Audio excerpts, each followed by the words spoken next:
표준설교 44편이 도대체 뭐냐? 이렇게 요약을 한다 그러면 이렇게 제가 말씀을 드렸어요. 구원의 길이다. 구원. 혹은 하늘 가는 길이다.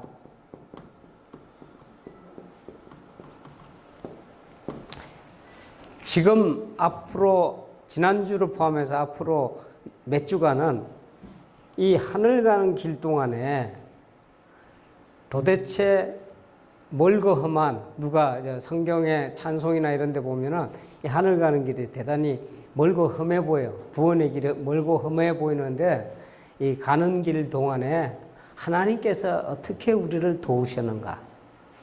이미 하나님께서 이 길을 잘 갈 수 있도록 은혜 가운데 모든 길을 예비해 두셨다 하는 것이 지난 시간까지 말씀을 드렸던 내용입니다.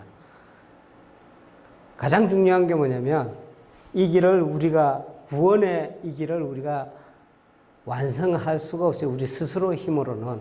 그래서 은혜 가운데 이루어져야 되는데, 하나님의 은혜 가운데 이루어져야 되는데, 왜 은혜냐고, 왜 은혜 가운데라고 우리가 표현을 할 수밖에 없느냐면, 이미 이 길을 하나님께서 우리가 죄인 되었을 때 이 길을 미리 우리를 위해서 다 예비를 해 두셨다. 그게 뭐냐? 성령의 도우심이다. 이렇게 말씀을 드렸어요. 성령의 도우심을 이제 본격적으로 말씀을 드려야 되겠는데, 이 구원의 역사 동안에 성령의 인도하심이 아니고서는 우리가 이 구원의 역사를, 이 구원을 완성해 갈 수가 없다는 것을 먼저 말씀을 드려야 되겠어요. 그래서 이 가장 중요한 부분이기도 합니다. 우리 신앙생활에 있어서 가장 밀접한 부분이기도 한데, 이 성령 이야기가 딱 나가면 벌써 여기 앉으신 분들이 헷갈리기 시작한단 말이에요. 많은 이야기를 들었는데, 요즘 뭐 교회 집회 중에서도 이렇게 보면은 성령 집회라는 것도 해요. 들어봤어요, 혹시? 그래서 성령 집회에서 뭘 하는가 하고 봤더니 주로 이제 치병, 그러니까 병을 낫게 한다든가 그걸 위해서 기도하고, 또 성령이 주시는 은사들, 예를 들면 방언이라든지 예언이라든지 이런 데 관심이 우리가 너무 많아. 이거는 웨슬리 목사님 때도 마찬가지였어요. 그리고 고린도 교회에서도 마찬가지였고, 초대교회도 마찬가지였고, 웨슬리 목사님 때도 마찬가지고, 지금도 마찬가지로 이상하게 성령의 이야기가 나가면 그런 데 관심을 많이 쓴단 말이에요. 근데 오늘은 이 부분에 대해서 우리가 확실히 정리를 하고 넘어가자 이거예요. 웨슬리 목사님 때 이렇게 모였던 사람들을 메소디스트라고 이야기를 합니다. 우리는 지금 감리교도라고 번역을 하는데 은밀한 의미에서 맞는 번역은 아닙니다. 메소디스트들이 이렇게 모여서 지금처럼 이렇게 모여서 예배를 드리고 모여서 하나의 공동체로 이렇게 생활을 하고 있었는데, 이게 모이다 보니까 하나님의 역사가 강력하게 일어났어요. 말씀 가운데 이렇게 모이다 보니까 강력하게 일어났는데 성령의 역사가 강력하게 일어났습니다. 성령의 역사가 일어나는 가운데 성공의 교인들이 이제 그 모임을 들여다보는 거예요. 그때 당시는 주류 교회가 뭐냐면 성공의 교회예요. 성공의 교회가 가만히 이 메소디스트, 그때는 교회가 아닙니다. 그냥 모임이요. 그냥 우리처럼 그냥 모였단 말이에요. 그런데 모여서 말씀을 공부하고 같이 기도하고 하는 가운데 성령이 강하게 역사를 했단 말이에요. 근데 그래서 이렇게 들여다보니까 이상해. 성공의 교인들의 눈으로 봤을 때는 이거는 이상한 집단이다 이렇게 생각을 했어요. 한마디 말해서 이단 집단이 아니냐 하고 의심하기 시작했어요. 그래서 실제로 사람을 파견을 해서 조사하도록 만들었어요. 그래서 보고서도 있습니다. 여러 가지 검토도 하고 이렇게 쭉 이야기를 했는데,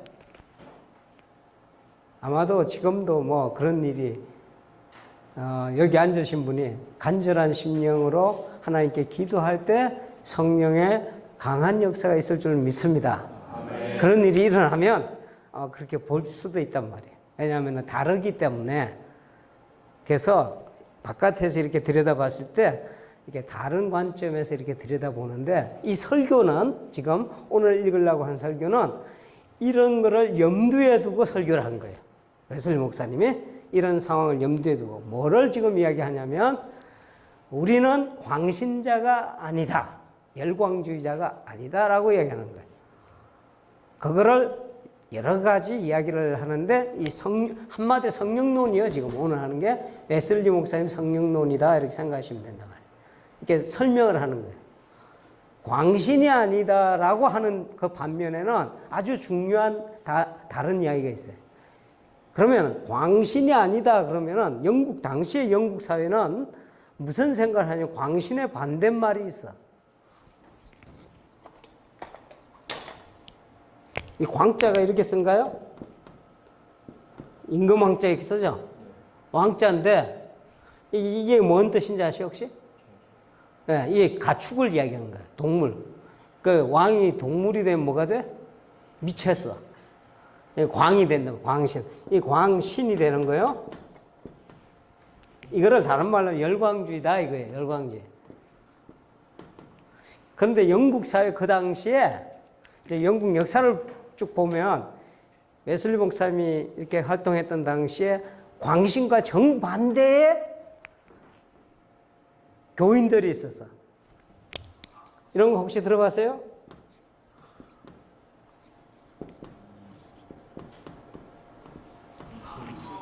이신이란 말이다. 이 이자는 뭐냐면 뭔 소리야? 이 이자가 무슨 소리냐면 우리가 하는 도림 혹은 그럴 때 쓰는 건데 요 이성을 말하는 생각하는 거. 이신론. 나중에 이제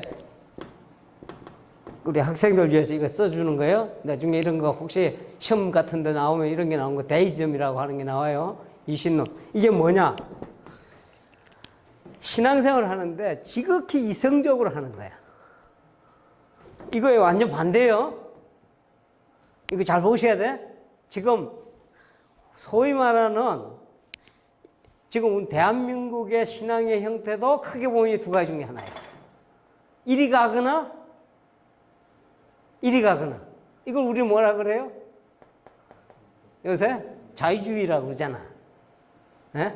그러니까 이게 상당히 모든 예를 들면 주님이 이루신 우리가 말하는 이적이라는 것도 그거는 있을 수가 없는 이야기고 뭐 이렇게 해서 이게 이성으로 자꾸 풀려고 그래. 그러니까 이쪽의 문제는 뭐냐면 그때 당시 영국 교회가 그랬듯이 이쪽의 문제는 뭐냐면 냉랭해요. 한국 교회가 반은 이쪽으로 가고 있어. 점점 냉랭해지고. 반은 어디로 간다? 아주 뜨거워서 날뛰어. 이성이 상실되어 있단 말이에요. 여기는 이성이 상실되는 쪽이고 이거는 지나치게 이성적. 이게 중대한 문제예요. 우리 신앙생활을 하는 데 있어. 이 두 경우를 다 피해가야 진실한 신앙생활을 할 수 있다 하고 가르치는 것이 이 설교단 말이에요. 오늘 중요한 겁니다. 이게 하나는 열광주의로 빠지는 것, 그것을 경계해야 된다. 또 그렇다고 해서 이성적인 종교로 빠져버리면 이거는 신앙이 아니고 이것도 문제가 심각해진다 하는 것이 오늘의 이야기야. 목적은 우리가 모이는 이 모임은, 메토디스트 모임은 광신이 아니다 하는 걸 설명해 주기 위해서지만, 그러나 그 이면에는 이거를 또 설명하자. 그러면 이것도 아니고 이것도 아닌 제3의 길이 뭡니까? 중대한 얘기. 성령의 증거라는 질문과 맞닿아져요. 성령께서 우리 영과 더불어 증거하시나니. 오늘의 본문 말씀이요. 이걸 갖고 쭉 풀어나가는 거예요. 그래서 오늘의 독서는 대단히 중요한 부분입니다. 우리 신앙생활이 어디로 가야 돼? 정확한 방향으로 가야 되는 그 내용을 우리가 만나게 되는 거예요. 자, 서론으로 갑니다. 38페이지. 서론. 믿음의 길을 걷는 사람들이 열정적으로 하나님께 나아가려는 소망을 갖는 것은 당연합니다. 이것이 참된 의미의 열광주의입니다. 그러나 이 신앙적 열심이 잘못된 방향으로 나아가는 경우도 있습니다. 그것은 지나친 열광주의라 할 수 있는 광신입니다. 광신은 하나님의 영의 증거를 제 멋대로 주관적으로 해석하는 것입니다. 이는 일종의 마귀의 일입니다. 광신자들은 이처럼 버젓이 마귀의 일을 행하면서도 자신이 하나님의 자녀라고 착각합니다. 우리 이런 사람 많이 보지 않아요? 내가 자신이 그런가? 한번 좀 진지하게 한번 봐야 됩니다. 지금 더 큰 문제는 계속. 큰 문제는 이 같은 광신의 상태에 진입하게 되면 빠져나오기가 거의 불가능하다는 것입니다. 이단적 믿음에 빠져있는 사람들을 보십시오. 그들에게 올바른 교훈을 주려고 해도 미혹의 영에 매여있는 그들은 오히려 자신들이 참되다고 주장하며 전혀 귀를 기울이지 않습니다. 한편 이 같은 광신을 비판하면서 또 다른 극단으로 가버리는 사람들도 있습니다. 이들은 자신들의 이성에 과도하게 의지하며 믿음의 세계조차 이성으로만 판단하려는 이성주의자들입니다. 그들은 성령의 증거를 임의대로 해석하는 이들을 광신자들이라 정죄하면서 성령의 증거 자체를 부인해버립니다. 그들은 성경에 엄연히 등장하는 성령의 증거를 사도시대에나 가능했던 먼 옛날의 이야기로 치부해버립니다. 참된 믿음의 길은 바로 이 양극단이 아닌 제3의 길입니다. 즉 성령의 증거를 내적으로 확신하면서도 광신으로 빠져들지 않고 객관적인 증거의 기반 위에 서는 그것입니다. 이것이 어떻게 가능한지 살펴보기 위해 우리 영의 증거와 성령의 증거가 무엇인지, 그리고 이 양자가 어떻게 더불어 증거하는지, 또 그 증거의 열매가 무엇인지 살펴보려고 합니다. 예. 이 광신이 극단으로 가면 뭐가 되는지 아세요? 이 이단이요, 이단. 이단 사상들은 다 이거 뿌리가 여기와 맞닿아 있어요. 왜냐하면 제멋대로 해석을 하게 돼 있거든. 여기서 가장 강조하는 것이 경험이요. 내가 갖는 경험적인 경험, 이 체험이단 말이야, 체험. 체험을 막 강조해. 근데 한번 생각해 보세요. 지금 우리 권사님들 앉아 계시면 김경식 권사님하고 우리 유 권사님이 어떤 체험을 했다고 했을 때 각각의 체험이 동일하냐? 천만의 말씀이에요. 대단히 위험하다고 하는 거는 자신의 체험을 절대화시킨다. 이게 이단에 가는 길이요, 이게. 그 100명이 자기 체험을 주장하다 보면은 100개의 이단이 등장하는 거예요. 근데 수없이 우리 대한민국에 이런 위험성이 많습니다. 그러니까 폐가망신이 되는 결과를 가져와도 정신을 못 차리고 따라가요. 심각하게 생각해 봐야 돼요. 생각해 봐야 돼요. 그 반대로 가는 것도 마찬가지다 하는 거예요. 그러니까 이거에 대한 이야기를 지금 웨슬리 목사님이 이 설교 안에 남겨놓았다. 저는 이 설교를 이렇게 접하면서 웨슬리 목사님의 설교를 접하게 된 천만다행이라고 나는 생각을 했어. 영국에서 제가 이거를 번역을 하고 이걸 깊게 읽기를 시작했는데, 그 한국에서 있을 때 누구도 이걸 가르쳐 주지 않더라고. 한국에서 신앙이 좋다 하는 것이 열심히 기도하고 열심히 찬양하고 뭐 이렇게 가는 것까지는 가르치는데, 이게 어떻게 우리의 삶의 구체적인 이런 것들에 있어서 이 기반이 객관적이어야 되잖아. 근데 다 자기 신앙이 최고야. 여기에 대한 든든한 어떤 중심을 잡아주는 그게 없더라, 이거. 그래서 여기에 많은 사람들이 아마 이렇게 가는 사람 많습니다. 이렇게, 야, 이건 뭐 문제 있지 않느냐. 여기에 문제는 몰 이성이 된다. 몰 이성이란 거 알아요? 몰 이성.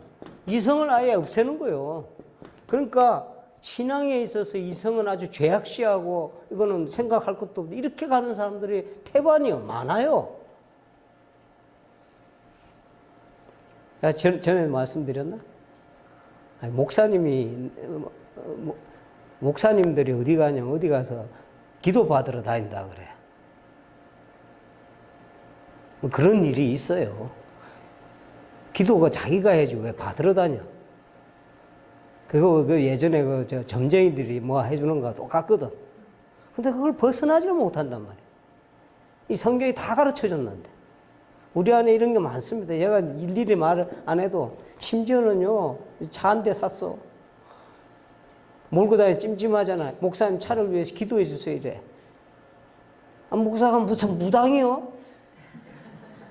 그렇게 하시면 안 돼. 근데 지금 웃지만 진짜 그런 마음들이 있다니까. 그러니까 오늘 그거 다 정리하고 넘어가야 돼. 성령의 증거라는 것이 얼마나 중요한지. 이게 오늘의 해답을 웨슬리 목사님이 한마디 말씀드리면, 뭘 이성적인 신앙이 아니에요. 그렇다고 이성주의자가 아니야. 성령의 뜨거운 그 역사를 받아들이면서도 가장 든든하게 객관적으로 이게 흔들리지 않는 터 위에 세운다. 그러니까 우리의 신앙을 건전하게 만드는 아주 중요한 내용이라 이거예요. 자, 다음을 우리가 갑니다. 성령과 우리 영의 증거. 다음 분이 있습니다. 본문의 말씀을 상기해 봅니다. 성령이 친히 우리의 영과 더불어 우리가 하나님의 자녀인 것을 증언하시나니, 여기서 우리는 두 가지 형태의 증언과 그 증거의 내용을 발견하게 됩니다. 두 가지 형태의 증거란 성령의 증거와 우리 영의 증거이고, 그 증언의 내용은 우리가 하나님의 자녀라는 사실입니다. 이 두 가지 증거가 어떤 방식으로 이루어지는지 살펴보기 전에 우리가 하나님의 자녀라는 사실이 어떤 식으로 나타나는지에 대해 주목해 봅시다. 우리가 하나님의 자녀가 되게 되면 중요한 몇 가지 표징들이 나타납니다. 첫째, 하나님의 계명을 즐거워하고 지키게 됩니다.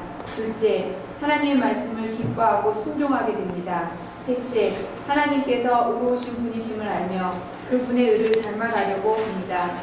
넷째, 형제를 내 몸처럼 사랑합니다. 다섯째, 형제를 사랑하되 말과 혀로만 사랑하지 않고 행함과 진실함으로 사랑합니다. 바로 이러한 일들이 그 영혼 안에 일어나고 있는 사람을 하나님의 자녀라 하는 것입니다. 웨슬리는 전혀 다른 우리 각도에 지금 접근한단 말이에요. 우리가 하나님 자녀라고 하는 그 사실이 어떤 사실을 말하느냐? 많은 사람들은 우리는 이렇게 대답할 수도 있어요. 내가 세례를 받았습니다. 내가 교회 생활을 몇 년을 했습니다. 내가 어떤 직분을 가지고 있습니다. 내가 성경을 몇 번 읽었습니다. 그런데 하나님 자녀의 표징이라고 하는 것은 지금 정리된 다섯 가지의 웨슬리는 정리를 확실히 하고 있다는 거예요. 그러니까 우리는 누구냐? 하나님 자녀로 부름을 받았어요. 자, 이 하나님 자녀로 부름 받았는데 이것을 증거해주는 두 가지 측면이 있다. 하나는 내 자신이고, 내 자신의 영이고, 또 하나는 누구다? 성령이다. 이 두 증거가 같이 이루어지고 있다 하는 걸 일단은 여러분이 염두에 두셔야 돼요. 뭐를 이 성령이 우리 영과 더불어서 증거하는 이 증거가 목적이 어떤 목적이에요? 우리가 방언하라고 불렀어요? 아니면 지금 성령의 증거의 목적이 뭐예요? 우리가 하나님의 자녀인 것을 증거한단 말이에요. 성령의 역사라고 한다는 것은 성령의 역사에 분명한 방향성이 있습니다. 방언을 했니, 예언을 했니, 사람이 치유되니 이런 것 갖고 이야기하는 것이 아니고 우리가 하나님의 자녀가 되도록 인도하는 거예요.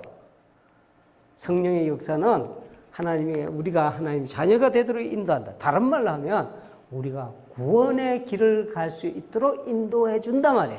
여기가 이 일이 성령께서 하시는 일이요, 성령의 우리 가운데 오신 이유다 이거예요. 자, 이거를 염두에 두시고 계속 읽어볼까요? 이게 여러분이 지금 행복해요? 네, 행복. 아멘이라는데 그거 누가 알 수 있어? 자기가 알아. 여러분이 하나님의 자녀인지 아닌지는 여러분이 알아. 누가 당신은 교회 생활도 열심히 하고 이렇게 보니까 거룩하게 보여. 그러니까 당신은 하나님 자녀임에 틀림없다. 이런다고 해서 하나님 자녀가 아닌 사람이 하나님 자녀가 돼요? 안 그렇거든. 누가 잘 알아요? 본인이 알아. 본인한테 물어봐야 돼. 내가 정말 하나님의 자녀로 내가 살아가고 있는가?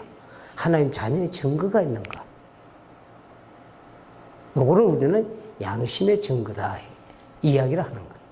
이거 대단히 중요한 지금 기준을 정해주고 있잖아. 아무리 은혜 받았다 뭐 한다 본인이 설치고 다녀도 남이 그렇게 인정해 준다 하더라도 내가 내 자신한테 물어봤을 때 아닌 거는 아닌 거예요. 그건 누가 제일 잘 알아? 내 자신이 잘 안단 말이야. 내 양심이 증거하기 때문에. 그런데 이 확신이 갖고 있잖아요. 확실한 증거를 갖고 있는 사람은 더욱더 신앙생활을 열심히 가요. 이게 약해버리면, 이 뿌리가 약하면 신앙이 흔들흔들해. 바람에 부는 갈대처럼. 어제는 좋았다가 오늘은 푹 꺼지는 그런 신앙생활을 한단 말이에요. 왜? 내 스스로 내적 확신이 없기 때문에. 내적 증거가 부족하기 때문에. 이건 대단히 무서운 이야기입니다. 내 자신이 가장 잘 아는데 내가 누구를 속이겠어? 내 자신을 어떻게 속이겠어? 이 질문을 오늘 꼭 던지셔야 돼요. 나는 하나님의 자녀의 증거를 갖고 있는가? 아까 5가지 이야기했잖아요. 요 표를 갖다 놓고 깊이 들여다보는 거예요. 그렇다고 좀 이게 부족하다고 해서 나는 안 되는구나 이게 아니요. 안 되기 때문에 우리가 하나님의 은혜 가운데 더 매달려야 되는 거예요. 그런데 이것도 우리가 고려를 하셔야 돼요. 자, 양심의 증거라고 하니까 양심에 뭐가 나 있는 사람이 있어요? 털이 뽀송뽀송 나 있는 사람이 있어요. 고성도처럼. 처음에는 양심이 아주 맑아갖고 뭐 하면은 양심도 찔리고 그래. 근데 뭐 좀 나쁜 짓 하다 보면 거짓말도 한두 번 할 때가 힘들지 2-3번, 3번 계속 반복하다 보니까 한 번 해보고 2번 해보고 할 때는 조금 좀 그랬는데 좀 지나니까 어때요? 무뎌진다고. 양심에 무뎌지고 한 사람을 우리는 양심에 뭘 받았다? 화인, 불도장을 받았다. 이렇게 표현한단 말이야. 좀 예쁜 말로 이걸 좋게 말해서 양심에 틀이 났다. 이렇게 이야기하지만 이게 더 간 사람은 양심에 불도장을 받았다. 이런 사람은 어떤 사람이냐? 자기 합리화를 합니다. 난 괜찮아. 처음에는 내가 하나님 자녀가 아닌 것 같은데 하더니 자기 합리화를 시작하면서 나는 괜찮아. 그런데 이게 무서운 게 자기 합리화가 자기에서만 그치면 괜찮은데 다른 사람 관계에서도 이게 합리화가 계속돼요. 그러니까 개선이 안 된단 말이에요.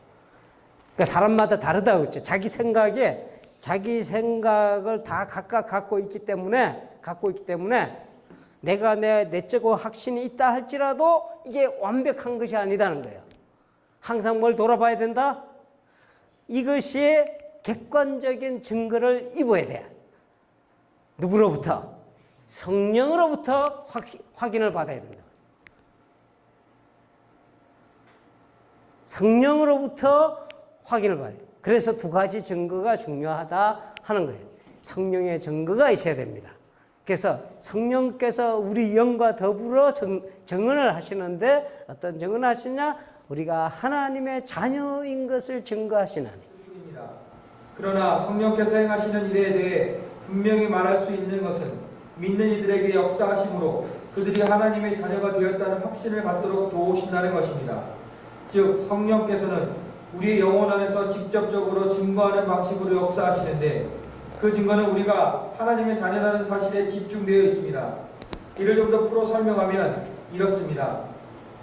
성령께서 예수 그리스도께서 우리를 위하여 자기 몸을 주셨다는 사실과 그로 인해 우리의 모든 죄가 도말되었다는 사실, 그리고 우리와 같은 죄인도 하나님과 화목하게 되었다는 사실을 직접 우리 영혼에게 증거하십니다.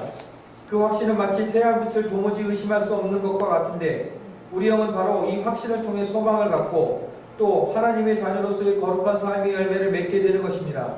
여기서 우리는 성령의 증거가 열광주의적 체험에서 찾아질 수 있는 것이 아님을 알게 됩니다.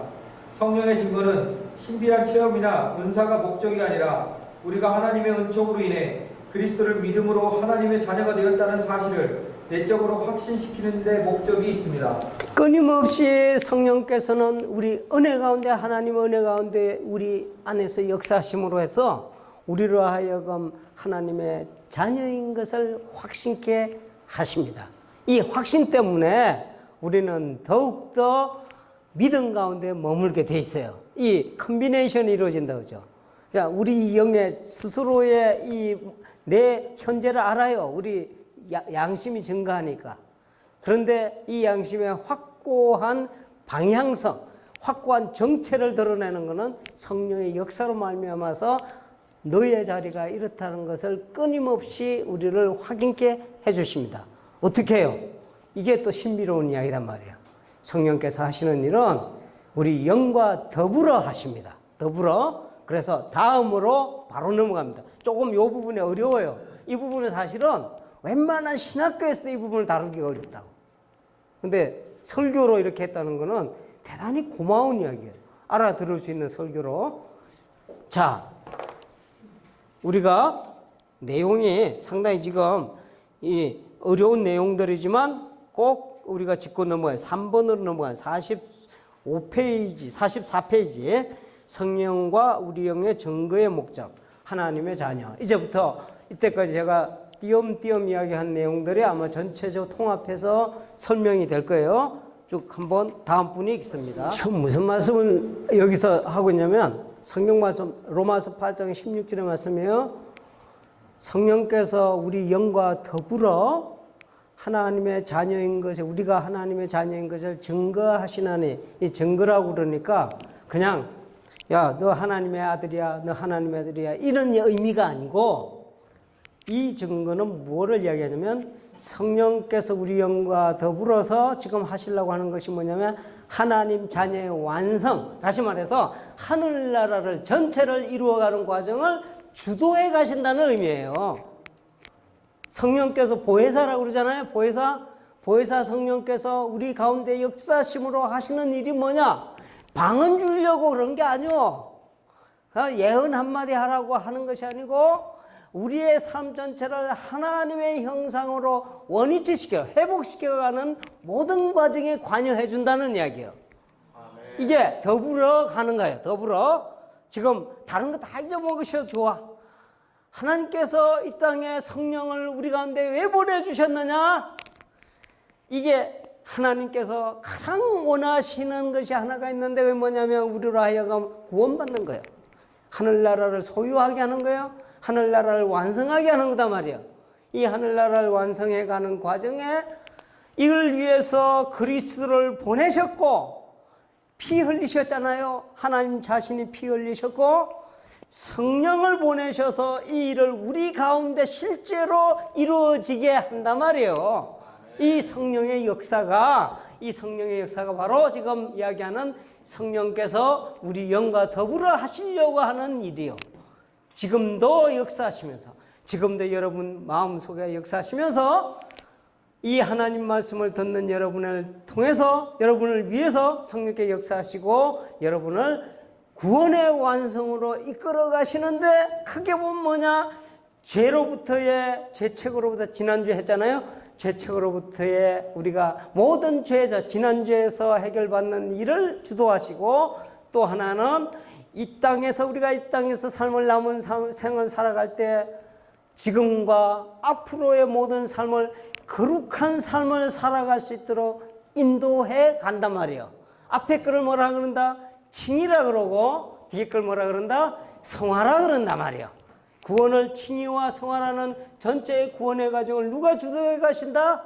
성령께서 인도해 가신다. 이게 지금 오늘의 메시지의 핵심이요.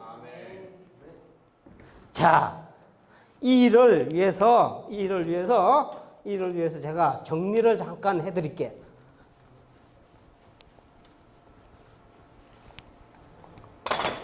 구원을 이루어가는 모든 과정에 성령의 역사로 이루어갑니다. 우리 영과 더불어. 이게 중요한 지금 표지요. 하나님께서 세상을 이처럼 사랑하사 독생자 예수 그리스도 우리에게 주셔서 이렇게 우리가 하시려고 하는 게 있단 말이야. 왜냐하면 우리에게 영생을 주시기 위해서 일을 이루어 가시는데, 하나님께서 하시는 가장 큰 이유가 뭐냐면 사랑이라 그랬단 말이야. 하나님 사랑이시기 때문에 우리에게 이것이 임할 때는 은혜로 임하는 거예요. 은혜로. 하나님은 사랑이지만 우리는 받을 자격이 없기 때문에 우리가 보기에는 이걸 은혜라 그런단 말이에요. 하나님께서 은혜로 이 일을 이루시기 위해서 이 은총을 부어주시는데, 은혜를 부어주시는데, 이 부을 때마다 구원의 사건이 일어나는 거예요. 우리 가운데. 어떤 사건이 일어나냐? 회개가 일어나요. 그 다음에 우리가 말하는 죄용서함의 사건이 일어난단 말이에요. 죄사함의 사건이 일어나고, 그 다음에 거듭남의 사건이 일어나고, 그 다음에 점점 우리가 거룩해지는 성화의 사건이 일어나고, 그리고 완성돼가는 완성의 사건이 일어난단 말이에요. 이 전체 과정의 키 포인트는 뭐예요? 하나님의 은총이다 말이에요. 은총이 임하기 때문에 이런 일이 일어나. 그런데 이 은총을 우리한테 베푸시는 방식이 뭐냐면은 성령의 역사단 말이에요. 성령의 역사. 성령의 역사심으로 이 은총이 우리의, 하나님의 은총이 우리의 것이 되는 거예요. 우리의 것이. 아무나 이것을 받느냐? 이것을 받는 게 뭐냐면 우리는 믿음이라 그런단 말이에요. 이 은혜를 받을 때. 믿음으로 이 모든 은총을 받잖아. 믿음으로 은총을 받을 때, 그러니까 뭐냐면 성령을 통해서 역사하셔요. 구원의 역사가. 근데 받는 입장에서 보면 믿음을 통해서 반응을 한다고. 아시겠어요? 성령이 우리 영과 더불어, 무슨 뜻인지 감이 잡혀요?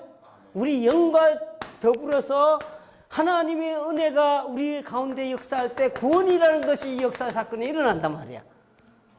지금 이 이야기를 하는 거요. 그러니까 성령은 4단계로 이루어진다. 4단계 역사하는 방법. 첫 번째, 조명하는 역사로 이루어진다. 비추어버려. 그러니까 조명을 해주니까 누구를 조명해? 내 심령을 낮과 같이 밝혀버리니까 뭐가 일어나? 회개 사건이 일어난다. 내가 회개할래 해서 회개해지는 게 아니요. 하나님 은혜 가운데 있기 때문에 성령이 역사함으로 말미암아 내가 믿음으로 받아들이고, 이 역사가 뭐다? 회개의 역사라 이름 붙였단 말이야. 똑같은 역사가 죄사함의 역사에도 마찬가지로 성령의 역사가 일어납니다. 성령의 역사가 일어나는데, 성령의 역사가 죄사함의 이 역사를 일으키고, 사실은 거듭남하고 동일한 거예요. 거듭남이 일어나잖아요. 신생, 새롭게 태어나는 거예요. 새롭게 태어나는 이 역사를 성령이 주도해 간단 말이에요. 첫 번째는 조명, 두 번째는 뭐예요? 이게 신생의 역사라고, 신생. 지금 성령의 기준으로, 성령께서 일하시는 일을 기준으로 하고 우리가 먼저 보잔 말이에요. 처음에는 비춰줘. 그 다음에 이렇게 새롭게 일으킵니다. 그뿐만 아니요. 그걸로 끝나는 게 아니요. 무슨 일이 일어나냐. 거듭나긴 했는데 애가 거듭나서 태어나서 새로 태어나서 그냥 좀 잘 사나? 안 되잖아. 부모가 끊임없이 사랑을 부어줘야 돼. 요건 거를 우리는 확신의 역사, 확신을 부어주는 거예요. 아시겠어요? 확신을 부어주는 세 번째 역사가 있단 말이에요. 성령의 세 번째 역사. 네 번째 역사는 뭘까? 인도하고 완성해가는 역사야. 이제 이해돼요? 모든 것에 누가 역사하셔? 성령께서 역사하시는데, 이 역사에 성령이 하시는 일은 뭐다? 하나님의 구원의 은총을 우리에게 전달하는 거야. 우리의 것이 될 수 있도록 전달하는 거야.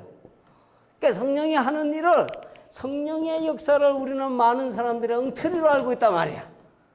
자꾸 무슨 은사니 무슨 이런 거에 관심은, 이게 아니요. 하나님의 영에 관심은 하나님의 관심과 동일하단 말이야. 하나님께서는 이 세상을 이처럼 사랑하사 독생자를 주기까지 사랑하셨고, 이 세상을 모든 사람을 구원하시기를 원한단 말이에요. 이게 하나님의 마음이야. 하늘나라를 주시기를 원한단 말이에요. 이 역사 가운데서 성령의 그 하나님의 영 아니요? 하나님의 영은 하나님의 이 마음을 그대로 우리 가운데 실현시키기 위해서 지금도 역사한단 말이야. 이게 성령의 역사예요. 그러니까 이 한 구절, 하나님께서 성령을 우리에게 주셨는데